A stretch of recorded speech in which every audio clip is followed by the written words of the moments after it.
Hello everyone and welcome back to Gran Turismo 7.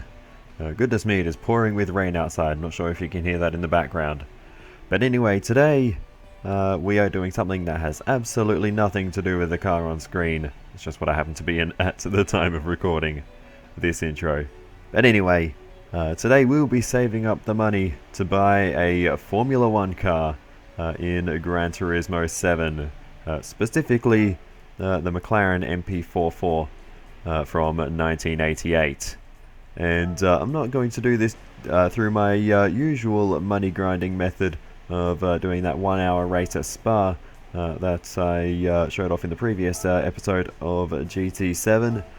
Instead, we're going to do some of these circuit experience challenges, and these can be relatively quick and pay out a fair bit of money. So yeah, we're going to see what we can do. If we can get gold on this one, we'll get 400,000 credits if we get gold in all three sectors and of course the entire lap. So that'll be the target, and yeah, we'll just see how it goes. The first sector is relatively easy at high speed ring as we get going, and we are of course just in the regular direction. No circuit experience for the reverse direction, but anyway, we head into turn 1, and oh my goodness, we've literally messed up the easiest corner in the entire game. So that's a great start to this. So this car doesn't like the curbs. I have just discovered this Pagani, so let's watch out for that. Stay off that inside curb because it will throw the car directly into the outside wall. That's much nicer through the first corner. Turn 2, a little bit more difficult because you have to actually take the high line to get the best run through there. We didn't do that. We sort of went sort of middle of the road, but it was good enough to achieve the gold, so it is absolutely fine. We will just continue on to the second sector. Gold is all we want. We're not going to go for, you know, the absolute optimal time. As long as we get the gold, that is good enough, even if there is a mistake or two in it. But anyway, we move on through the second sector, and there's actually a few different ways to approach those corners. Again, I don't think we did that in the best way possible, but it is still good enough for gold in that sector. And this is something I've sort of noticed with a couple of the circuit experiences. It's quite easy to get gold in the individual sectors, even in the first attempt, but to get gold in over the course of the lap is much more difficult, which we'll come to later. So anyway, we're into the final sector now. We made a mess of our first attempt. A sort of unusual feature of this track is that most of the corners are banked, such as this final corner, and that means that you need to go right up high against the wall to get the best run onto the straight, and to get the fastest run through the corner, as the banking I think is a bit steeper the further out you go, and you can carry more speed. So yeah, that does take a bit of getting used to. Running all the way out along the wall for an entire corner is actually quite tricky. So anyway, we get into the entire lap now. We're able to get gold in the final sector relatively easily in the end. So yeah, we'll see what we can do, see if we can put this lap together. We've got the Ghost in front of us, which I always find can help, whether it's my own Ghost or the demonstration Ghost. Just having a car to follow and you know, sort of have a target to work towards will always help me find a little bit more pace, and you know, can show where I'm going wrong. So yeah, it wasn't a great run through the middle sector there, and we lost a lot of time to the Ghost. And those two corners, as I mentioned, we didn't get right, you know, perfectly in the individual sector time trial. But anyway, through the final corner, you see we went low there instead of out along the wall, and that costs us a lot of time. The risk with going along the wall, though, is that if you even touch the wall slightly, you'll fail the test. So that was actually the best I could do at the time, and I never got the gold. So trying to earn money from this particular circuit experience didn't go so well, but I came back to this earlier today, just a couple of hours ago, and I was able to improve on the time with a 104.859. So that was nice to come back to this.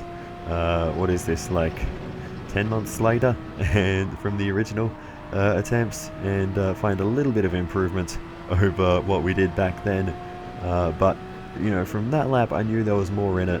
So I thought, maybe I can still get gold in this if I spend enough time on it. We do a 104.420, and that is getting very close to gold. We need a 104.300 to get gold. So here we go then. We are on another attempt, and you would think just finding that extra 0.12 seconds is not terribly difficult after the chunk of time we gained previously, but this took a very long time to find that last little bit of time, and to just put the lap together with no mistakes is very difficult. Right out close to the outside wall there, following the white line around the edge of the road. It is the fastest way. The further out you go, the faster you go on that corner. So it's very tricky to get the most out of it without touching that outside wall, and just to get your speed matched perfectly so you can just sort of glide around the corner nicely is quite hard. Again, we lost time through the middle sector. Wasn't my best run through there. I have had some pretty good runs through there actually, but we're still within range of the demonstration. Goes a bit shallow into the final corner, but carrying good speed in the mid corner and on the exit. So this might be good enough. We're reasonably close to the demonstration ghost. We cross the line, and it's a 104.297, and we get gold by just 0.003 of a second. By no means a perfect lap, but it's good enough for me, and we were able to get the job done there. So yeah, that was slightly fortuitous to be able to do that by such a small margin, but we got away with it. We almost threw it away at that last corner, going into it so shallow, but we managed to just about carry enough speed. But this was the other corner I really struggled with, just running out that close to the wall throughout the entire corner. And as I said, just getting the speed right through there is very hard to do. And this sort of S-bend in the middle of the track, the apexes of these corners, at least for this car, are super late. They're 90% of the way around the corner to get the best run into the next section. So that was another thing I really had to get used to, and on that lap, they did get me the gold. I didn't quite optimize those corners either.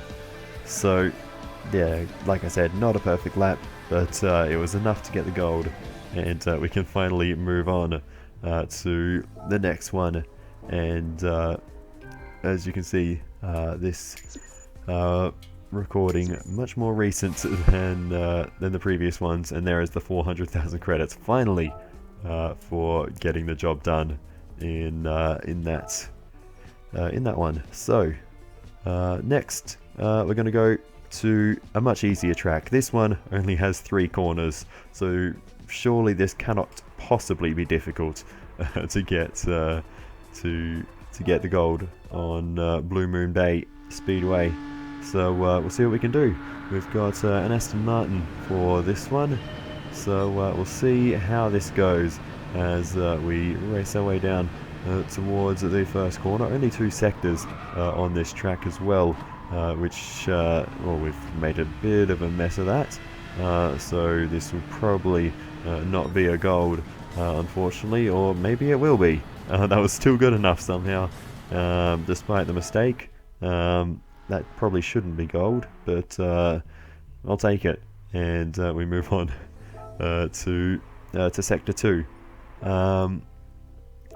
These, simpler tracks, they don't have, a particularly high payout in terms of what you get when you do get all the golds, but at the same time they don't take very long, so in terms of the amount of money you get versus the time you put in, it is well worth it. So anyway, we now work our way through the second sector, and once again we are going to gold this one on the first attempt. We did a fairly decent job there, and we get the gold by just over 1/10 of a second. So yeah, the Blue Moon Bay one much easier than High Speed Ring, and now we just need to put the lap together. There's really only one corner that can cause any level of concern on this circuit. Of the three, one is flat, one is just a slight tap of the brakes, and finally this first corner is the only sort of significant-ish braking zone on the circuit. We get through there well enough, and from here it is absolutely smooth sailing, at least in this car. In lower downforce cars, these corners can become a little bit tricky. You actually go all the way down onto the apron there. Lucky to get away with that.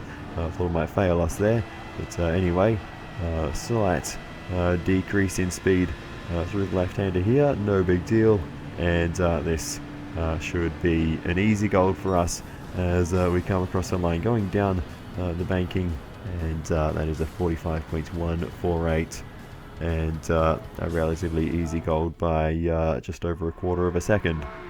So yeah, that has worked out rather nicely for us, and that whole circuit experience took all of 3 minutes, I kid you not, and we get $200,000 for all gold, plus the 40,000 for all bronze, and another 40,000 just for completing it, or 42,000. So that's almost 300,000 credits in 3 minutes. It is just insane for these easier circuit experience things, how much money you can get in a short time. So next up is Tsukuba, a little bit more complex, but at the same time it's worth more money, and this is still a track I know very well. We've got a Mitsubishi Lancer Group 4 car for this one, and this car is really nice to drive, I have to say. I really enjoyed driving this one. But anyway, we work our way through the first sector, probably one of the longer sectors we've done so far. But anyway, through the left-handed hairpin across the line, that is a 23.817 and a gold time straight away, which just shows both how easy the individual sectors are in these circuit experiences, but also just how good that car is to drive. But anyway, we move on now to the second sector, and really the major corner here is the right-handed hairpin, and we get it turned down in there nicely, just slightly missing the apex, but no big deal. This is still going to be another easy gold, and that's job done for the second sector. The final sector is the most concerning one, because it is the long sweeping right-hander, and it's very tricky to get that one right, but we'll see how this goes as we run towards the final sector. I'm not confident we'll get gold first attempt here. It'll probably take a few goes to see what the best way through this corner is. I've hit the apex too early on that occasion, that's for sure, and not carried the speed through there correctly. It's a 17.066, and not terribly far from gold, but yeah, we do need to just find a slight improvement to a 16.8, 16.9 rather, is the target. So yeah, we'll see what we can do. We brake a little bit earlier, carry the speed in better, and we'll flow our way through there nicely. Nowhere near anything that resembles an apex, and we do a 16.975. So a bit of improvement, but still not quite where we want to be.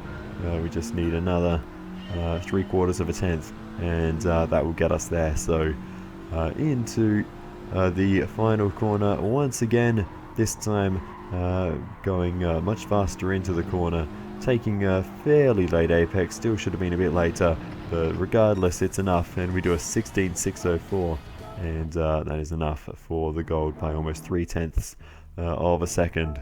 So that just leaves the full lap to do, and yeah, this one took me a couple of attempts, but we did eventually get there, and yeah, it didn't take too long at all, really. There's my ghost having a bad day at the first corner, but hopefully we should be able to avoid any mistakes like that, as we focus on trying to get the gold time and carrying the mid-corner speed off the apex there a little bit, but we do actually get a fairly decent exit, and we need to maximize these middle sector corners as much as we can. Now heading into the right-handed hairpin, and getting the exit right here is the key to good straight line speed along towards the final corner. It's been a good lap so far. We're well ahead of our ghost, which is what we need to be at this point, as we head now into the final corner. A touch early on the brakes, but don't want to throw the lap away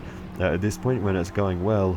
And around the final corner we come, across the line. It's a 59.027, and that's gold in the final test at Tsukuba, the full lap, and that's job done. And this whole circuit experience at Tsukuba took just under 10 minutes, so again, very quick, and we're going to get a fair bit of money from it as we check out the replay, just because this is a really enjoyable car to drive, and actually I'm enjoying these challenges just to mix things up a bit from the regular formula of racing in the game. They are some of them, like these ones, are quite easy. Like I mentioned, the high speed ring one, very difficult, but yeah, this one, like I said, about 10 minutes as opposed to the 10 months it took me to do high speed ring.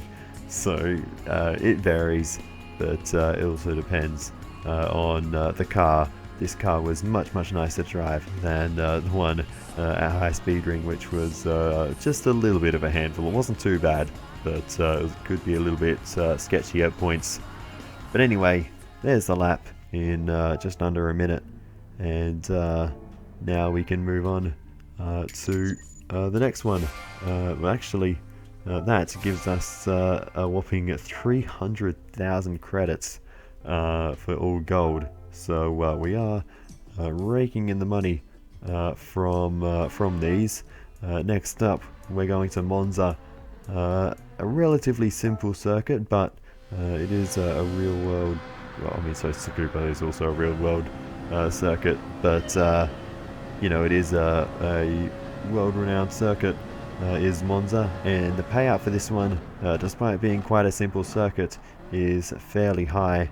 So I would argue this is simpler than Tsukuba, but we will get 500,000 credits if we can get all gold, and we get gold in the first sector after just a handful of attempts.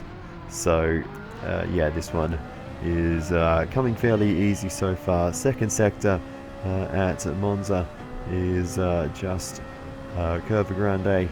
As we work our way through here, this is literally not even barely a corner in a car like this, or in any car really, to be honest. And we head now into the Della Roggia chicane, and that is all there is to it. 23.708, and that is gold in the second sector. Very easily done there. So we move on to the third sector. This one did give me a little bit of trouble getting through the Lesmos cleanly. This was probably the most difficult of the sectors, I would say, but again, it didn't take too long to get the gold. Just another handful of attempts as we work our way through, and now towards the line, and that is gold with a 19.666 for that one, which makes sense because that sector was the devil. on this track. It did frustrate me for a moment, but overall nothing like high speedering, which I'm going to keep bringing up apparently. But anyway, the Ascari chicane, piece of cake, got gold there on the first attempt, so that was an easy one. And then the final sector, just Parabolica. So again, very, very simple.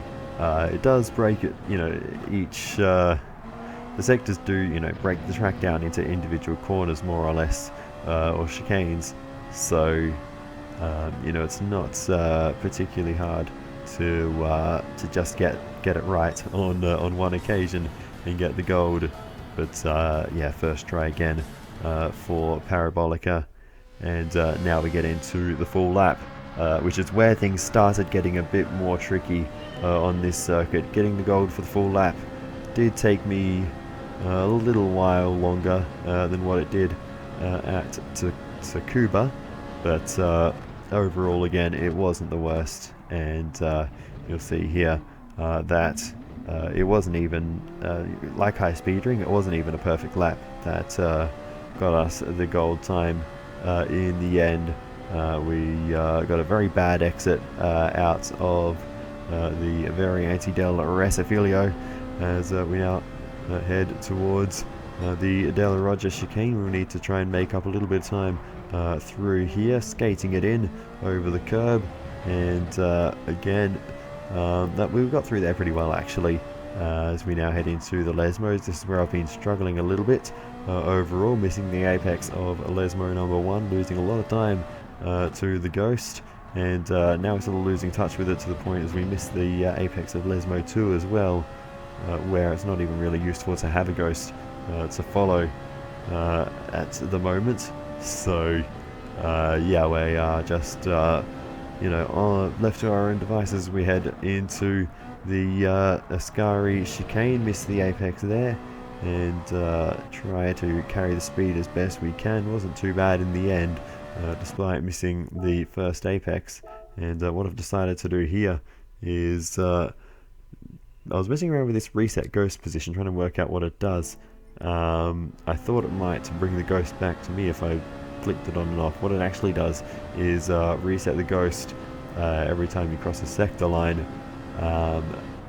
But anyway, we now head into the final corner, and we will come out of here. And this was actually the gold run, so messing around with the ghost settings not really going to change anything, as the ghost was well up the road. And the ghost settings don't actually update until you restart the session. So yeah, that was kind of ironic. But anyway, we get all the golds for Monza, 60,000 credits for our efforts there, plus another 100,000 for all bronze and another 500,000 for all gold. And that will get us across the line to the 8 million credits we need to buy the Formula 1 car, the McLaren from 1988. So that is exactly what we are going to do now. But first, let's learn more about it. The McLaren MP44 Honda is a legendary F1 machine that was virtually unbeatable in the 1988 F1 Championships. The chassis, developed by Gordon Murray, the renowned F1 designer, was powered by the RA168E turbocharged Honda V6 engine. 1988 was a year in which the regulations for F1 engines changed greatly, with strict restrictions on turbo boost pressures and the amount of fuel that could be used during a race. But Honda's turbocharged engine utilized advanced electronic control technology, providing both power and fuel economy. And the drivers were two of the very best in their game, Alain Prost and Ayrton Senna. With two legendary drivers of the F1 world behind the wheel, the MP44 won an incredible 15 out of 16 races in 1988. The number 12 MP44 is the car that Ayrton Senna drove. In 1988, Senna won the Driver Champion title with 13 pole positions and 8 wins. And that is the end of the story. That is just crazy. 13 poles and 8 wins from 16 races, given the unreliability of the time, and Prost winning, I suppose, 7 of the others. That is some streak, but regardless, we're going to buy this car now. We're going to be broke afterwards, but it's fine because we own an F1 car. Goodness me. This is probably one of the most expensive cars to date that I've bought in the game. As you can see, our total garage value is 83,000 points, or 83 million credits basically, and this car is 8 million. So yeah, this car is almost 10% of our entire garage value, which is just insane. But anyway, I decided we're going to do a bit of a special race with this one. We'll take it to Bathurst, and what I wanted to do was, you know those races where the slowest cars will start first and get a head start? That's basically what I'm trying to create here. So off the front row was a BMW M2 competition, which is a Bathurst 6-hour winning car. Behind me, the car I'm holding up is a Nissan R35 GTR GT3 car that won the Bathurst 12-hour a few years ago, back in 2015. And of course I'm driving the F1 car, and I've tried this a couple of times to get the spacing between the cars right, and we're going to go when the timer hits 55 seconds, and we'll see if we can chase down the GTR and the BMW. Hopefully we've done it right this time, because there were a few failed attempts before this, but we'll see how it goes. The ideal situation is that we all arrive at the final corner or the finish line at the same time. I've made a 3-lap race so that after we get past, we can push on and see what kind of lap time around Bathurst we can do in this car, but we'll get to that in due course. But about the car itself, obviously, as you'd expect, it's a Formula 1 car, so you know it's got amazing grip, even for a car of this age from the late 1980s. It's just amazing to drive. There's not really any other way to say it. The one thing it does struggle with is the undulation on a track like this. It would perform much better on a more flat circuit. It's actually mostly the downhill. Going uphill, the first half of the lap was all pretty good, but this section here, the car just felt a little bit clunky to get through there nicely. But well, we bounced off the wall there. But yeah, that's really once I think you get into a good rhythm, I think it'll feel just fine through there. This is me driving the car with very little experience. We've got the GTR in sight now as we head towards a chase, so we may have jumped a little bit early, but the BMW M2 competition is still up the road, just heading into the chase now. We're going to round them up in just a moment, though. The speed difference is just insane, but we timed that reasonably well, catching up to them at the chase in the final sector. But through the final corner now, we have a clean run, and we can see what kind of lap time we can do in this car as we get things started. And we'll see how this goes. We're through the first corner nicely. I'm just going to try and put in a clean lap more than a particularly fast one. Again, having very little experience in this car, it will make things difficult to fully push on and set any kind of blistering times. But I just want to get a rough idea of what this thing might be capable of. Bit of a mistake there, too deep into the cutting, but no big deal. We push on. But to get a bit of an idea of what we're up against in terms of lap time, the official lap record is 1 minute 59.29. That was set by Christopher Mies back in November 2018, driving an unrestricted Audi R8 GT3 car. In the land of open wheelers, James Golding holds the fastest lap. That was in S5000s back in December 2021, and he set a time of 1 minute 59.8. On the other side of the 2 minute mark, you'll find the GT3 cars, BOP restricted GT3 cars, as you would see in the Bathurst 12 hour. Shane Van Gisbergen has the record in that specification of GT3, driving the McLaren 650S back in 2016. He set over 2 minutes 1.5, a time that has not been touched since, not even close. But anyway, in supercars land, the race lap record is a 2 minute 4.7, though they can break into the threes in qualifying.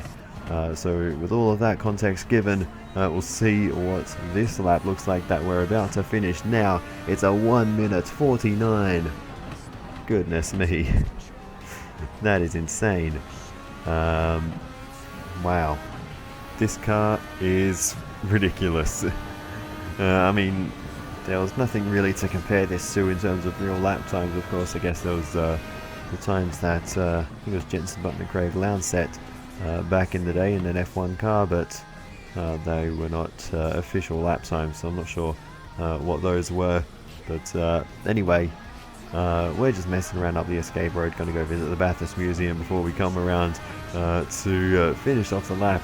And yeah, this is an awesome car. A lot of power, a lot of grip, and a lot of fun to drive around the twists and turns of the mountain. But anyway, that is that. It is now the time of the video where we pick out a menu book to read. So let's see what we've got. I think today we're going to do the Straight 6 BMWs menu book. We'll get a 6-star roulette ticket for finishing this one off. Congratulations, you've got all 3 cars. This completes your Straight 6 BMW collection. Once you've collected your awards, I'll tell you some stories about... I've got some stories to tell you about these cars, rather. So there we go. Collection Straight 6 BMWs complete. And a 6-star roulette ticket for our troubles.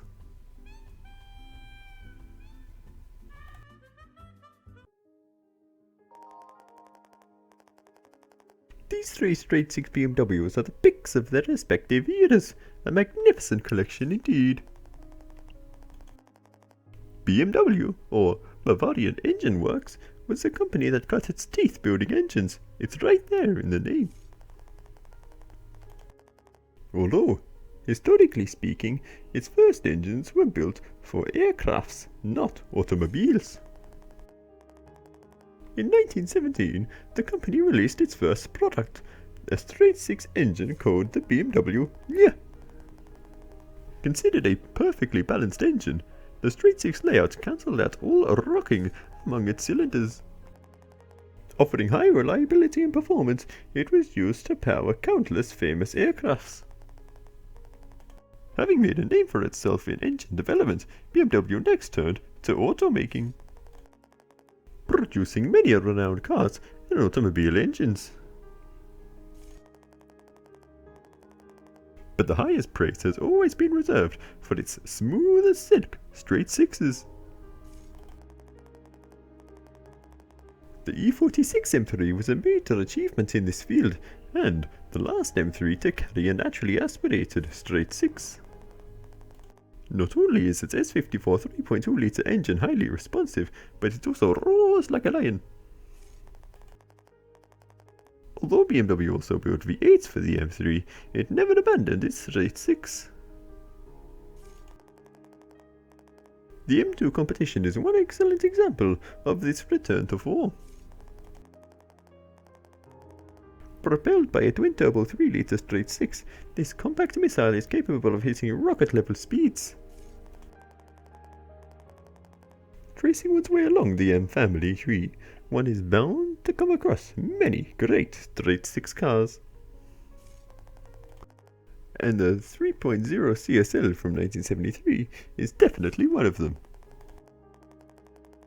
Fitted with a 3-litre straight 6 and later a 3.2 litre upgrade, This legend was a major player in touring car races.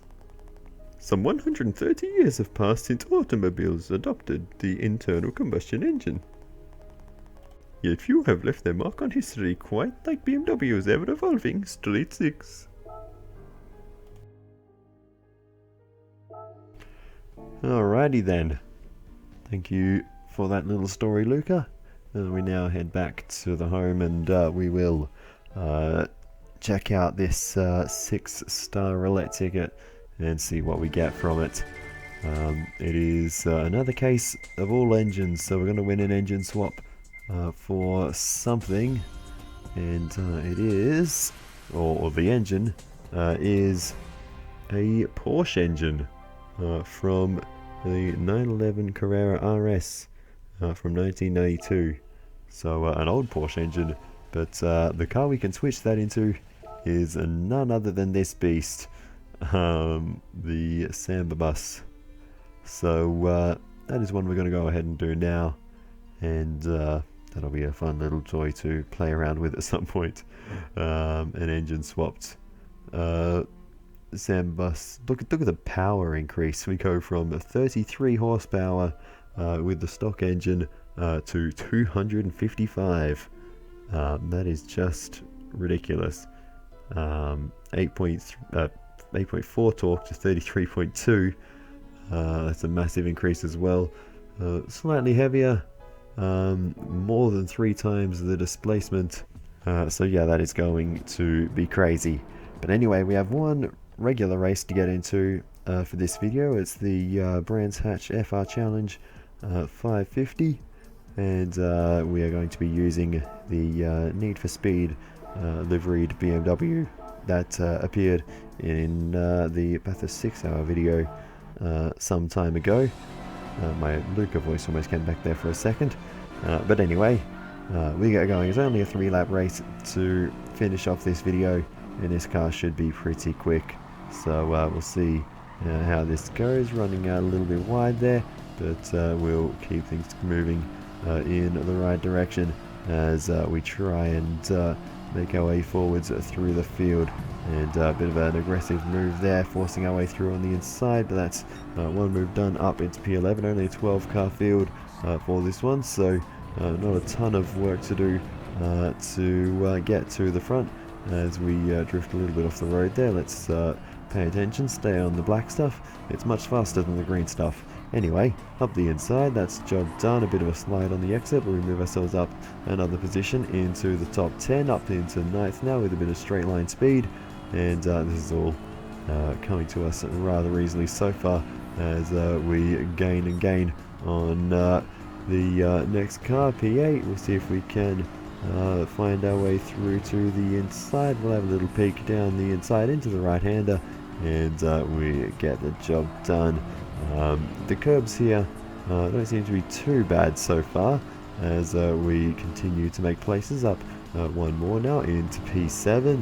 So yeah, Brands Hatch, it's strange. It's a circuit I know well, but not one I really know how to drive, let's say. But it is a circuit I've done plenty of laps on in other games in the past, but probably not so much recently. So it always takes me a second to get back up to speed. With that said, we are making very rapid progress through the field so far, so it's not costing us at the moment. This car clearly is up to the challenge of this race as we continue to work our way through the field up into 4th position now. We'll see if we can grab 3rd on the exit. We'll have a little peek down the inside, and that's job done. Up into P3, just 2 cars left in front of us now, and we will find ourselves in the lead.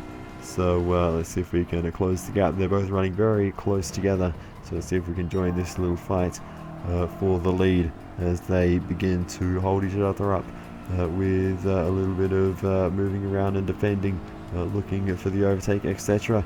And now we're going to see if we can make the move. We're not really in a position to, as we try and stick it around the outside. No way to get through there, so the inside it will have to be if we can get the nose in down the inside and that is job done up into second position, and we've very nearly got the race lead. Just need to find the way through. Nothing really doing there, and we'll have to remain behind for at least another 1 or 2 corners.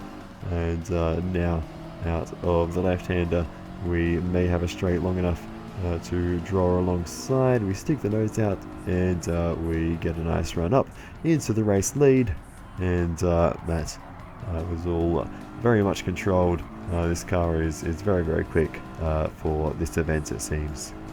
So with that said, we move on to the end, and we will cross the line, take victory, and that is this race now ticked off, and job done here at Brands Hatch. But that is going to be it for this one, so I'll say thank you so much for watching all the way to the end. I really do appreciate it. Feel free to give me some feedback in the comments, it's always very helpful. Other than that, I will see you next time. Goodbye.